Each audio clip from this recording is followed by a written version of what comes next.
Paint bucket. When coloring an illustration in Manga Studio, starting with the paint bucket is a must-do.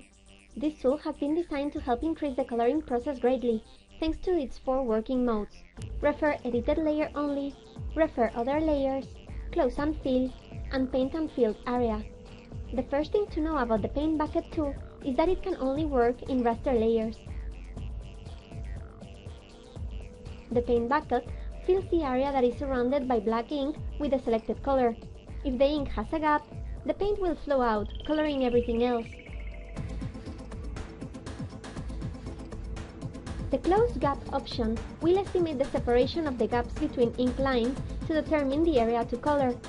Refer edit layer only is the basic paint bucket mode, and it will use the information of just one layer to work. To work with this tool, we would have to rasterize our ink layer to be able to use the bucket. Then, we would select the color and we would start clicking the parts we wanted to fill. This is not desirable, because we would have the ink and paint in the same layer and we would lose the vector quality of the ink. For that reason, it's best to use the Refer to Other Layer option instead. This option will take into consideration all the visible layers of the document, as if they were one.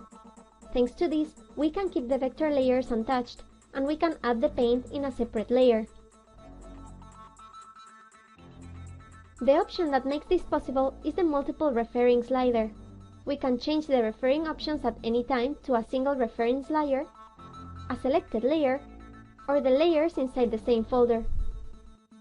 The tool Close and Fill works as a lasso selection tool, and it will fill the color at the area surrounded with the lasso. This tool has an extra option of target color, that as a default will color only the transparent pixels. This option can be changed to a great number of options as well.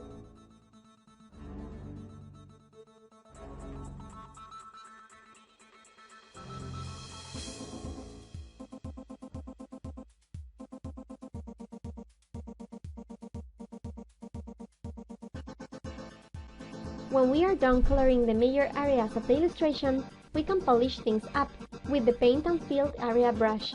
This will clean up the parts that the paint bucket could not detect. Brush. In Manga Studio there are many types of brush that are designed to imitate real-world painting techniques. They can work both for raster or vector layers, and they have various options to be edited and adjusted.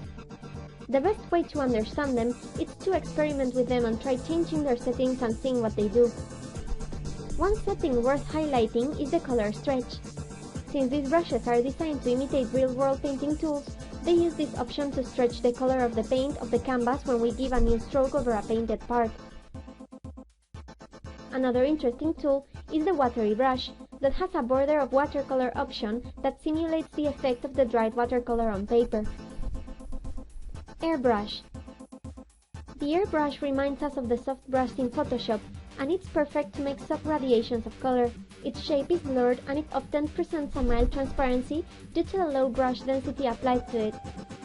Stronger and soft are almost the same tool, with the difference that Stronger has the brush size setting linked to the tablet pressure, allowing it to make thinner and more condensed strokes than with the soft brush.